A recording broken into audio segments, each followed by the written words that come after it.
Ayun mga boss. Ayon kay Celio Magno, bakit parang pinapakialaman naman ngayon ang Bangko Sentral ng Pilipinas?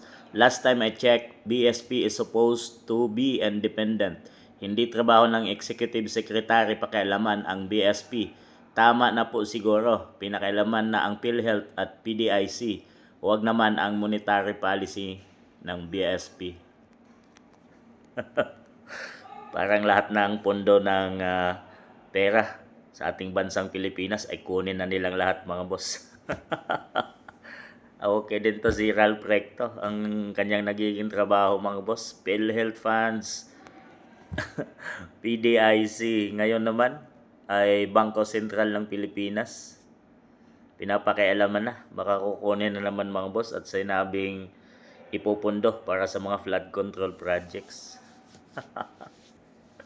Flood control projects na lalong binabaha ang Pilipinas at napupunta lang sa bulsa ng mga politiko, mga boss at congressman.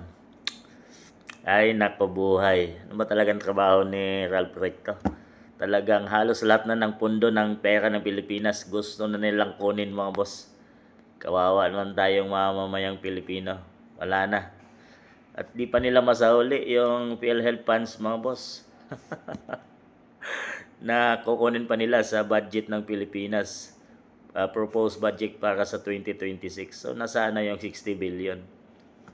Di nila masauli pa mga boss. Sa ito, mayroon naman silang bagong target mga boss. Ang Bangko Sentral ng Pilipinas. Nako, naloko na. Yari na tayo nito.